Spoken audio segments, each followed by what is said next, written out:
Hello, everybody. Welcome to StraightA. Dawson here, back with another NFL Week 8 recap. Well, I guess back with another NFL recap. This version, Week 8. Yeah, we'll go with that. That's a good intro there.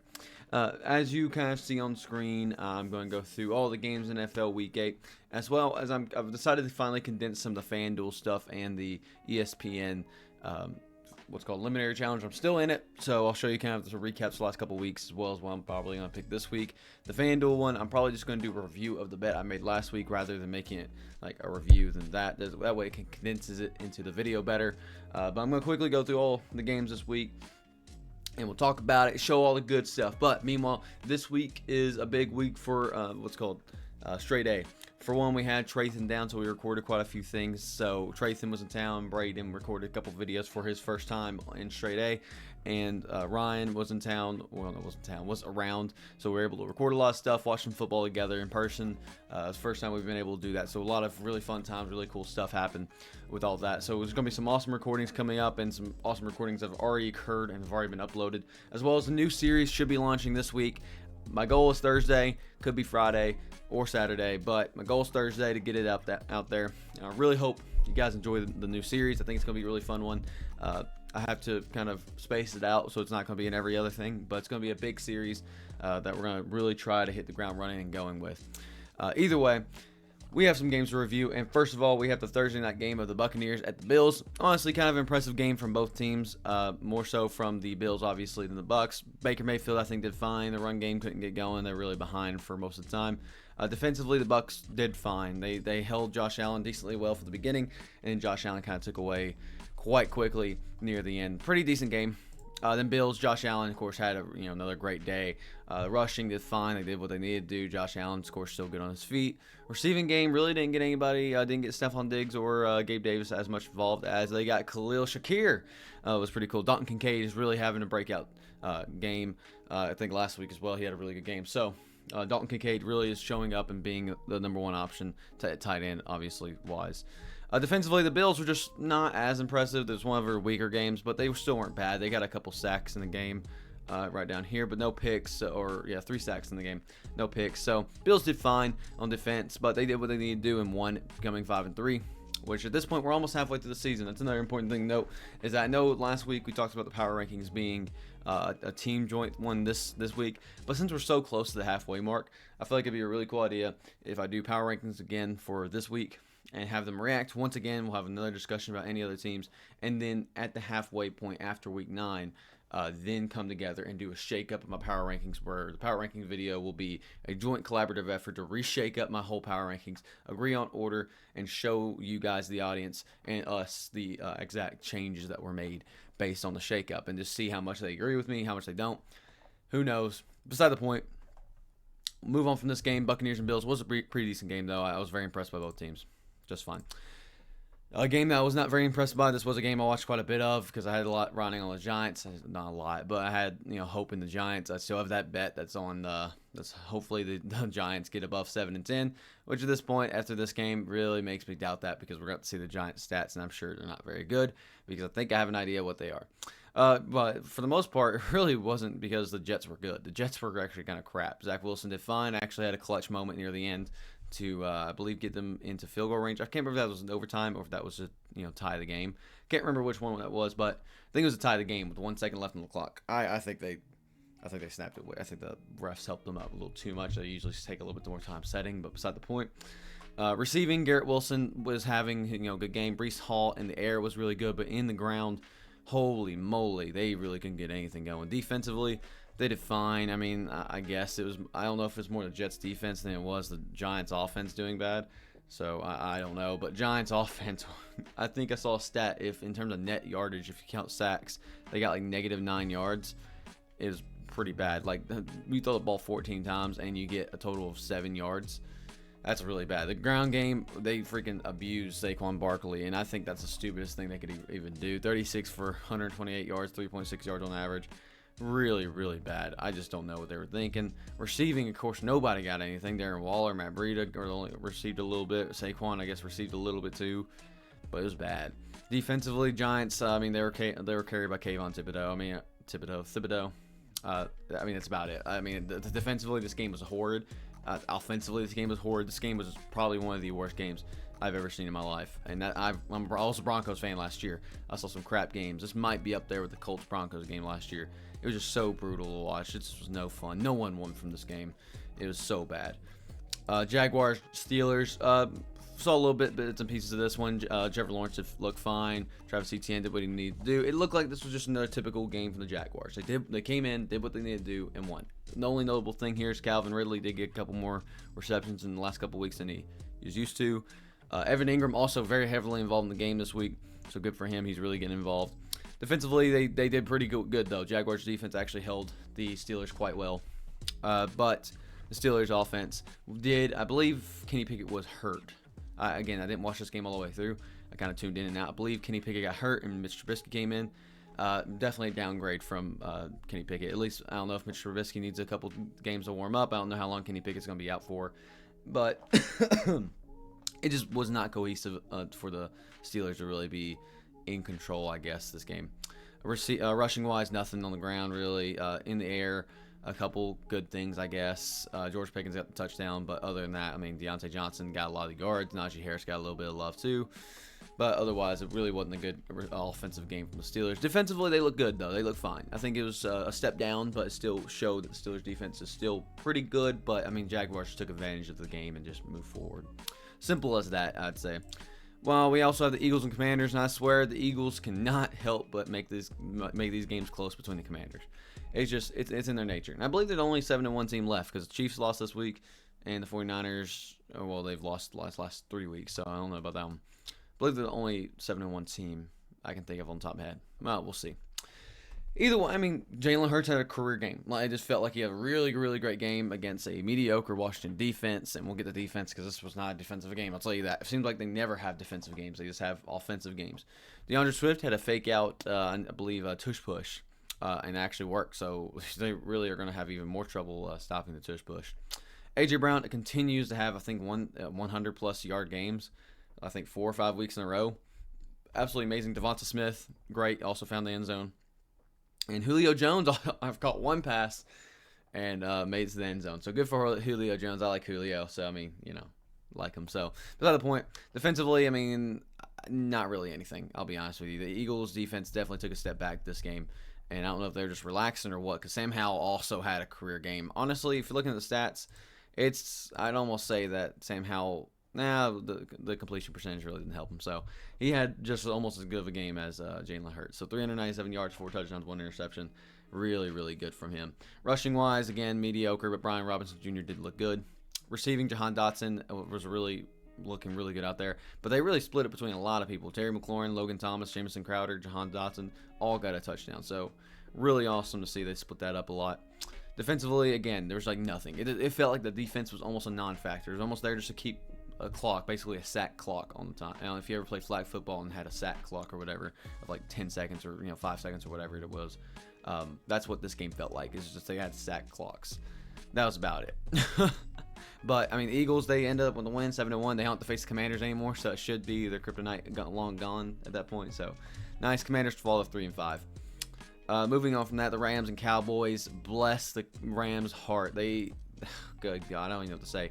Their stats are not going to look good at all. I think Matthew Stafford got hurt as well, so they brought in Brett Ripien. I didn't even realize Matthew Stafford got out at some point, to be honest with you, until after the game. So I don't know what happened there. I think he got hurt. I don't think he got benched or anything because he was doing fine. As fine as you can do, I guess. Rushing from the Rams was almost nothing. Receiving, again, was split up on a lot of people. No one got the love. Puka and Cooper Kupp really didn't get any love. Defensively, Rams just folded like pancakes. I think any of these stats probably came from the second half when the Cowboys pretty much knew they had this well done and over. I think it was like 33-6 by halftime. And so fun fact, so Braden wasn't with us to watch on not Super Bowl Sunday, but on Football Sunday. And Traithan, me, and Ryan were all watching the games, and all of a sudden we receive a text from Braden saying, time to finally watch some football. And he says, "Holy dear mother of God." And he has a screenshot of the Rams being beat up. I think at that point it's like 33-3 or something, 36-3 or something. Very similar. And we're like, yep. And because he's a Rams fan. So That was really funny. But the Cowboys just were rocking. This is a quarterback type day for Dak Prescott. I mean, 25-31, 304 yards, 4 touchdowns, 1 interception. Not bad at all. Very, very good from Dak Prescott. Looked very good. Tony Pollard, he did fine. I mean, I guess he got the yardage he needed to. CeeDee Lamb did have like a little rushing. I think it was like was that jet sweep? I can't remember what that one was. But a lot of people were getting a little bit of rushing love today. Meanwhile, his receiving game, CeeDee Lamb just decided to have a balled out game, which I'll take because he's in my fantasy league. So, I'll take that. But 2 touchdowns, 158 yards, 12 receptions. Really, really good for the Cowboys. I mean, they look really good. They finally showed their offense actually does something. And their defense actually did fine. Like, this is a defense playing to, it's probably below average, I'd say, from what we've seen. But they played fine. I mean, they put so much pressure on the Rams that they couldn't really do much. So they're probably an average game for the Cowboys. Instead of getting a bunch of sacks and picks and everything, they really just make sure the Rams don't convert first downs, which is what they really need to do. Get their offense rolling, make sure the defense just stops them. Sure, turnovers are nice, but we'd love to just make sure they also don't convert and get the punt and good advantage there too. So take what you can get. Cowboys looked really, really good this game. Rams took a step back. A lot of us had hope for the Rams this year. I'm starting to die down on that hope a little bit. I'm not saying they're down and out yet because they have a lot of spark left in them. There's a lot of season left, but they're losing it a little bit. They're losing just a little bit. Beside the point where the Vikings-Packers unfortunately rest up Kirk Cousins. This has been brutal. A lot of injuries, a lot of notable injuries too this season. Kirk Cousins now has an Achilles tear. Wishing the best of luck. I don't know if the Vikings are I think it's a contract year for him, or at least next year. Hopefully he finds a place or finds a home. But either way, before that, Kirk Cousins did look really good. 274 yards, 2 touchdowns. No run game at all. Cam Akers feels like he's doing way better than Alexander Madison. So, maybe not necessarily, but he's getting a lot more of the reception love, it looks like. I shouldn't say a lot more because it's 1 reception, but still. KJ Osborne, TJ Hawkinson, Jordan Addison continue to really get involved together in that game, and I don't know what's going to happen now. It just was reported that the Joshua Dobbs has been traded from the Cardinals to the Vikings. I don't know what's given up just yet, but if it was like a 6th rounder, then I think the Vikings are just fine with that. But yeah, bless Kirk Cousins. He was looking really good, and I think the Vikings are definitely going to take a step back. I don't know if they're going to make the playoffs anymore, but they're going to be close. 4-4 is still a good start, I believe. I believe they're 4-4. Yeah, 4-4, but they still look fine. They still, hopefully they look fine, I should say, with Joshua Dobbs, which is an underrated quarterback, but definitely not on Kirk Cousins' level. Defensively, the Vikings did really good. Actually, really good. Vikings defense looked really good this game against the Packers. Who just cannot get anything going. Jordan Love, I know he struggled. I know he's really had a spark in the beginning, but now we've given him too much reprieve and said, okay, he'll be good this week. Oh, he'll be good this week. And he really hasn't been good since week 3 or something. In the first game where he was really good, he was against the Bears. So rushing game is nothing. Even Aaron Jones coming back and really getting the swing of things really wasn't anything. Receiving, Jaden Reed got love this game, but who knows who'll get it next week. Probably not Christian Watson. Probably be Romeo Doubs. Romeo Doubs did have the touchdown pass. So, take that as you will. Oh, my nose is itchy, too. Defensively, the Packers looked, fine, I guess. They've always kind of had a decent defense, so I really can't critique them too much on that one. But they really didn't look amazing, I guess. So, oh well. Moving on from that one, Falcons-Titans, actual really fun game, and Will Levis with his first career start, but we got to talk about the Falcons first, who I think they finally sat Desmond Ridder and said, all right, you're done. Taylor Heineke came in there, and I don't want to say he looked really any better, but I guess he looked slightly better in that game. Run game was fine, I guess. They got Bijan a touchdown. Congratulations, all Bijan owners. Receiving, everybody got a little bit of love, nothing too notable there. Kyle Pitts, a little bit of love, but not too much. Defensively, the Falcons could have done way better, but they didn't look as bad as they have in previous games. While the Titans, Will Levis came in there, 238 yards and 4 touchdowns. Now, this is a really supreme start. I'm going to hold this back because I do believe he was a second-round quarterback for a reason. I don't believe he was a first-round prospect type person, but I think they can groom him. I think he's much more groomable than a lot of other quarterbacks in this league right now. But Will Levis did look good. He looked calm, he looked collected, and he looked ready to prove himself. That's important, and Titans need that. Titans need that solid starter. Malik Willis was officially sat and said, all right, no, you're not going to be starting. Of course, Tannehill, I believe, is just still out, period. I don't know if he'll be out for how many more weeks, but I think Will Levis, they need to groom him and get him used to playing out there against some of these teams and get him used to being comfortable and just so we can see where his average is. We need to see him playing well consistently, and that will be great. I'm not going to put, there's a bunch of memes going on about the apology for him. He played one game, guys. So he's up a little bit. I'm going to be cautiously optimistic. I'm not going to say he's going to be the rookie that's going to come out the best looking this year, the quarterback rookie that looks best this year.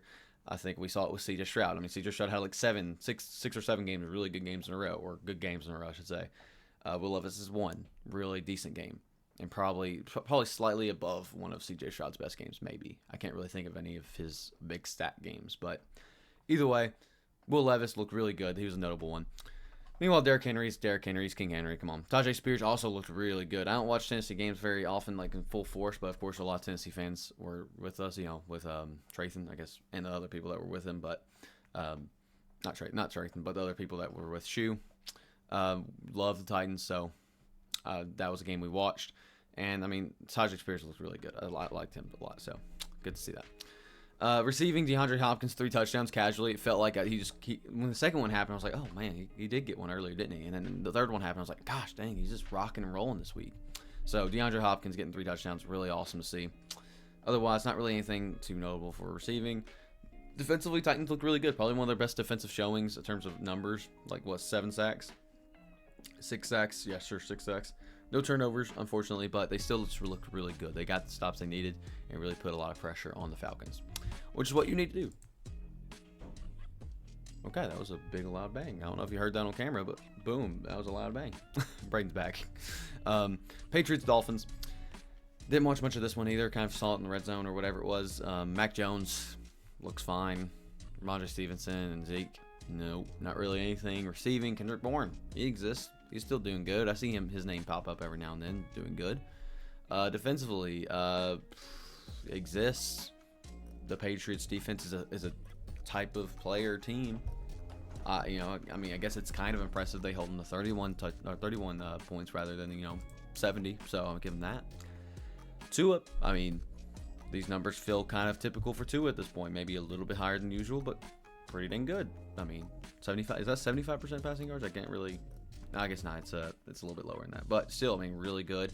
Raheem Mostert, I mean, got touchdowns, but not much there. But receiving, Jalen Waddle got a lot of love. Tyreek Hill got the love too. Tyreek Hill's having a low-key really good season. I shouldn't say low-key, a very high-key looking good season. Otherwise, I mean, nothing. I mean, Dolphins defense played good. They played fine. From what I did see, and the stats are here, and they obviously did hold the Patriots to 17 points, which maybe feels higher than most teams will let, but sure, exists. Let's go quickly through these next few games. Saints and Colts. Derek Carr looked good. Good game. Overall, Taysom Hill also looked good. Liked seeing him. Alvin Kamara still getting mostly receptions, but I mean, toned down quite a bit from the last few weeks. Rashid Shaheed apparently is a really good option in New Orleans now. I'm not going to say this is the best.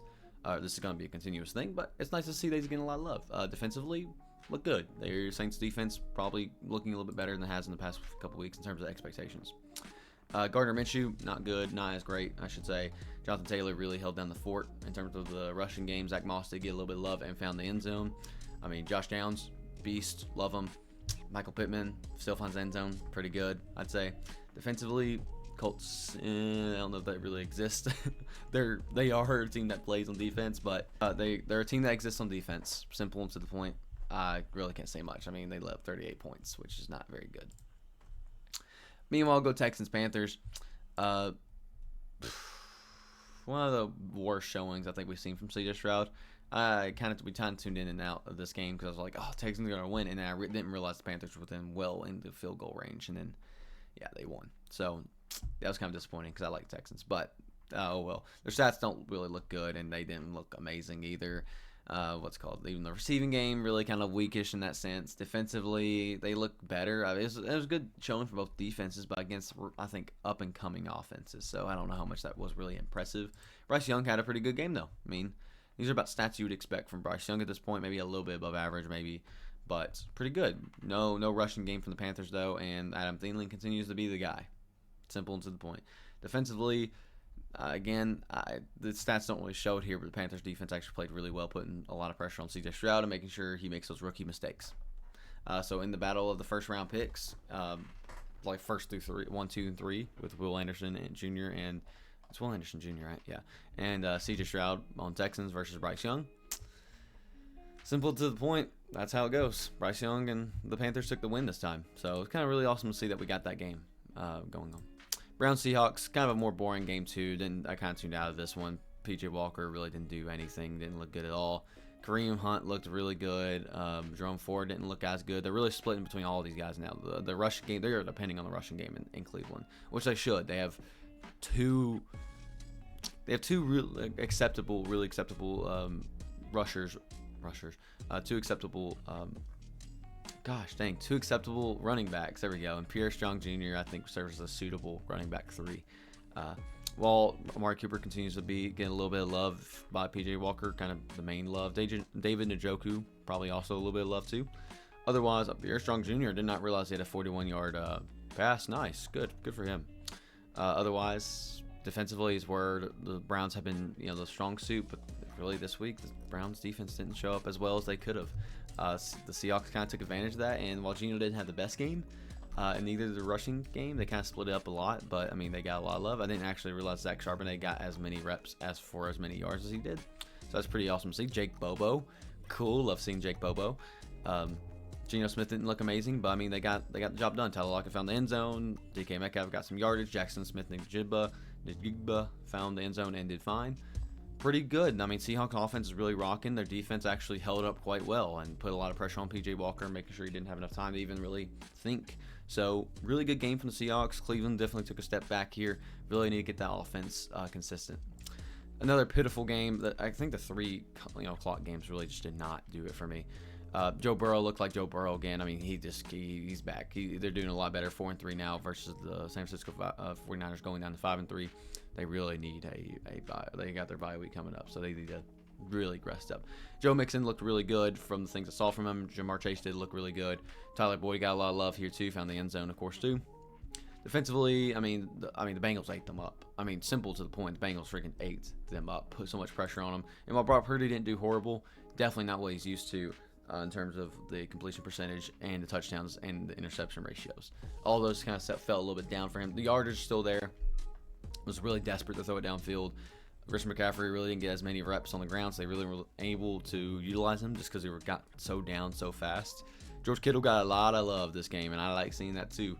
Brandon Ayuk got a lot of love. Christian McCaffrey in the air got a lot of love. But outside of that, nobody really did. I mean, Ray McLeod Jr. 3. Not Ray the McLeod the 3rd. Really good. Defensively, 49ers got ate up. They got absolutely not good. They did not look good from the 49ers defense. They've been kind of declining for not a while now, but for a few weeks, and this game was not any better. 49ers are really taking a step back. They went from the juggernauts to a very beatable Goliath. So, I'll talk about another very beatable Goliath. My Denver Broncos just showed up the Kansas City Frauds. Patrick Mahomes, 24 for 38, 241 yards, and 2 interceptions. Freaking poverty stats. I mean, look at these yardage, nothing there. Receiving wise, Travis Kelce was even held down without his little Taylor Swift. He just fumbles with all the bag. Rashee Rice did not. I actually like seeing Rashee Rice doing really well. Defensively, I mean they did sack Russell Wilson quite a bit. I'm not gonna lie, the receiving game from the Broncos was not amazing, but it was efficient enough to make do. The defense from the Chiefs did step up a lot though this game, but the Broncos still utilized and may not have been a whole lot of stats. I'll be honest. Russell Wilson did not do very good, but he found the end zone and was efficient with his passes because their rushing game this game between Jaleel and Javonte, mostly Javonte, did really good. And they did make Russell Wilson run for his life a ton. Javonte Williams though looked really good, really consistent, and again when they do this combined with a good pass, first down and more. Jerry Jeudy caught 2 passes for very significant yardage. Cortland Sutton caught 1 pass for significant yardage. Otherwise, I mean, again, it was just efficient passes to find the end zone. Defensively, Denver Broncos looked a whole lot better against a really strong offensive line. I should say above average offensive line. I'd say probably strong. I'd probably say strong, but maybe it's more above average than strong. And Patrick Mahomes, of course, was sick. Okay, whatever, Mr. Chiefs fans or Mrs. Chiefs fans or Miss Taylor Swift Swifties. He was sick. Oh, boo-hoo. The Broncos took a win. All right, we needed that. All right. Take it. Move on. Live with it. Denver Broncos are back, baby. Definitely not just a 1-week thing where we're going to lose next week. Definitely not. 100%. If you can't tell sarcasm, I'll leave it be. Beside the point, player stats going to the Ravens Cardinals game. Really competitive game. Cardinals actually looked really good in this game, surprisingly. Ravens were fine. They look good. I mean, this simple to the point. Lamar Jackson was fine. Gus Edwards had a career game, 3 touchdowns on the ground. Did not believe Shu when he said that the Gus Edwards was going to have a really great game. He did. My mistake. I am completely wrong. Not going to lie to you. Receiving, Mark Andrews continues to be the target for him. Justice Hill got involved a lot into the receiving game as well. Outside of that, nothing really. Defensively, Ravens looked not great. It was kind of a step-down game from him. While the Cardinals had a step-up game. Joshua Dobbs, who's now a Minnesota Viking, looked pretty good. Consistent stats. Wish he turned over the ball less, but, I mean, 208 yards, 2 touchdowns, not bad. Wish the interceptions was like 1, if not none. Rushing, I mean, fine. They have a game. They have a rushing game. Didn't think Darren Mercado would actually do as well against the Ravens D-line, but, you know, positively mistaken, you know. Trey McBride had a really decent game, while Michael Wilson, Marquise Brown also got involved a little bit. Defensively, Cardinals looked good. They actually were able to manage to keep Lamar Jackson from being too much of a hassle for them. So really good to see in terms of the Cardinals showing out. Now they're still 1-7, but they have some potential when Kyler comes back and maybe get a couple good picks in the draft, you know. Meanwhile, we have 2 more games. The Bears at Chargers. I mean, I didn't even really watch much of this game. It just was Tyson Baggett. Sure, he exists. 2 interceptions. He's not. People are getting on his dick and riding it, but he's not the answer. The no rushing game because the Bears were behind for so long. Receiving, Cole Kmet got a lot of love. DJ Moore got a little bit of love. Darnell Mooney only got 1 pass for a lot of yards. Outside of that, nothing. Defensively, the Bears didn't have anything. Chargers, bad coaching actually didn't screw them over this time. So Justin Herbert could just go on a field day and have, you know, his way with the Bears. Simple and to the point. No rushing game from the Chargers, of course, but Austin Eckler freaking dominated in the air, so take that as you will. Keenan Allen also had a decent game. Quentin Johnson also got really involved. Good to see his name pop up here. Other than that, I mean, a couple people found the end zone. Fahoku, Donald Parham Jr. Sure, they found the end zone. So that was cool. Chargers defense, I mean, nothing flashy, but they did the job and, you know, made made the baguettes. Really just struggle. Simple to the point. Chargers just look good when they don't get screwed over by coaching and play bad teams. Go figure. And I didn't catch any of this game, unfortunately, so I'm actually looking at these stats together with you. I did hear some things, and I see some memes online, but yeah, Jimmy G did not have a game at all. Josh Jacobs had a little bit of a game, actually came back a little bit, but besides that, it didn't look very good. Receiving, obviously, nobody really got a whole lot of love, and defensively, the Raiders looked pitiful, is all basically I knew going into this, so I knew all that. I also knew that Jared Goff had another Jared Goff game, maybe 1 interception, not a Jared Goff game, but sure. Rushing, Jahmyr Gibbs had a career day. You know, they're finally starting to utilize him a lot more. We'll see when David Montgomery comes back whether he's going to continue to be utilized like this. I hope so in some regard. But 26 carries, maybe he's getting a little bit much for his production. Maybe he's helped, you know, scale it back a little bit. Don't want to utilize him too much where he might get injured. But still, very good career day. Receiving-wise, Amon St. Brown continues to be great. Sam Laporta got involved quite a bit. And outside of that, I mean, Lions look Lions. Lions are kind of back a little bit. They had a really rough game last week. So, I mean, it was good to see that they kind of had a nice little solid game that they're used to this week. So, awesome to see. We'll see how the Lions do going forward, and we'll see how bad the Raiders do going forward as well. And that's it for the NFL recap. That was kind of a quicker, no, it's some of my longer ones, actually. Longer recaps. Quickly go through before we get to the FanDuel. I'll quickly go over that. But this week with the predictions, I have made it. I picked the Chargers last week over the Bears, and Jags over Saints the week before that. This week I'm probably choosing the Saints over Bears because the Bears have looked so bad, and without Justin Fields, I don't think Justin Fields is back yet. I'm probably going him. But if you're curious about some other ones, maybe I'd maybe consider Browns over Cardinals. Feels too risky to me. Honestly, this week was really tough for preliminary, it looks like, because I don't like a lot of these games. Steelers over Titans is popular. I don't like that one at all. I like the Titans look, especially after Will Levis. I don't like any of those games up there. Bucks and Texans I wouldn't touch. Browns, Cardinals I definitely wouldn't touch. Saints over Bears, I mean, it's a safe bet betting against the Bears, I'll be honest with you. Vikings over Falcons, I really wouldn't consider either. With a new quarterback, I really would be nervous doing that. Rams, Packers, definitely not. Patriots, Commanders, definitely not. I'd probably lean Commanders in that regard, but still not very confident. Colts, I wouldn't lean on. Panthers, I wouldn't lean on. I mean, Giants, Raiders, battle of the bad. I mean, that's just simple to the point. Eagles, Cowboys, I mean, I'd lean the Eagles, but man, I wouldn't bet that game either. And like Jets Chargers, I'd maybe consider Chargers. That's probably my second favorite is Chargers over Jets, but I can't pick that one. So simply, the safest one to me is Saints over Bears. I mean, obviously, a lot of people are picking that one, but it's surprising me that a lot of people are picking the Steelers as well as the Browns. I'm very surprised because, I mean, the Cardinals look bad, but, I mean, Browns are taking a step back as well. So maybe Browns over Cardinals is also kind of a nice one, but I wouldn't touch it. And we'll get on to the FanDuel stuff, too, as I log in. So I didn't hit anything this week. Actually, pretty bad parlay week for me, but I'm just going to show you that way you kind of know. Kirk Cousins, I thought he'd get under. He got over. Barely, but he got over. Got a lot of Cam Akers to get more yardage, but instead he was more utilized on the air, so I need to learn that. Romeo Doubs was efficient, but didn't get over. I think he was just under. DeAndre Swift did not get over. He just got under because it was a pretty back-and-forth game. Najee Harris never found the end zone. Cooper Kupp did not get a touchdown, period. Derek Carr did get over his yardage. Saquon did not score a touchdown. I thought he'd be utilized a lot more, but I thought he'd be more efficient, I should say, in terms of touchdowns. Kyle Pitts did not get utilized as much as he has in previous weeks, and Raheem Mostert was not, as it was the same case there. Simple to the point, the mistakes I made. I actually chose 2 games of the week, and we'll get to the other one here in a second, but the Texans-Panthers game was a low-key game of the week for me just because I thought it was 2 more mediocre, bad teams, which I thought would be fun, and it was a fun game. It was fun enough. I don't want to say it was amazing, but it was like a fun to see the results from it and see the stuff happening. It wasn't the most interesting game of the week by far, though. I did put Nico Collins' first touchdown. I know it was a riskier one, but I just didn't have any other clue who to pick.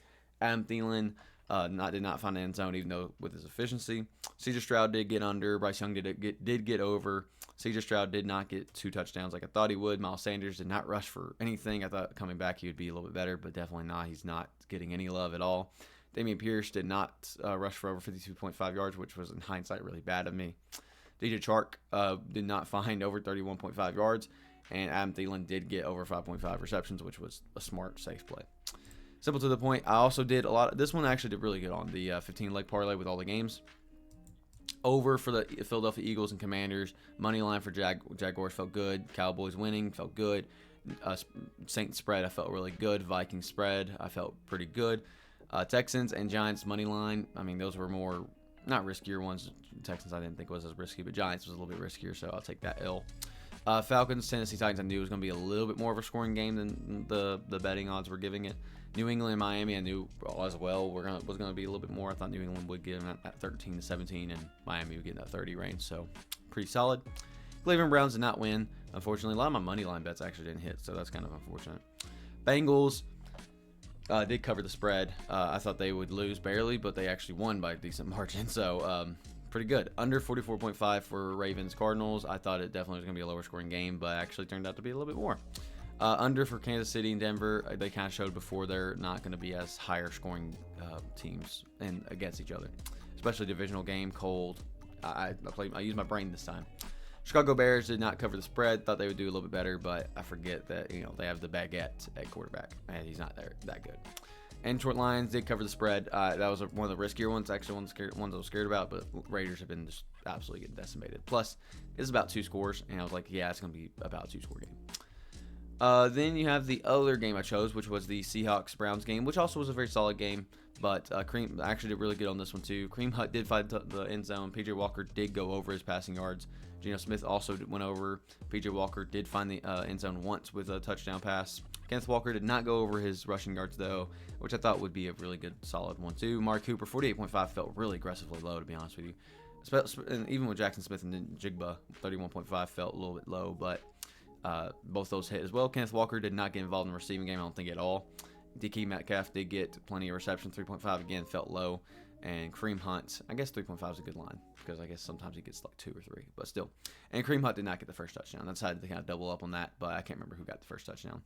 Unfortunate, but decent week for my bets. I still like that. I mean, I haven't won anything yet, but it's been a lot of fun doing that and still looking over some stuff. So we'll review the bets I make this next week and just kind of roll with the flow. Otherwise, that segment only took about 5 minutes to go over. So hope you guys enjoyed the video in this kind of different way I'm doing recap videos. But a lot of exciting series coming up, a lot of quiz videos, new series, of course, finally coming out. I feel like I've been pushing out for weeks, but now I just got to get all the final edits in, get a thumbnail made, and all good stuff. And we'll be rocking and rolling really soon. Basketball season's about to start for us here at UTM, so I'm getting ready for that. So that's exciting times, as well as a lot of college applications for PhD. That's been rocking and rolling. So Either way, beside the point. See you guys later. StraightA Dawson out. Take care, guys.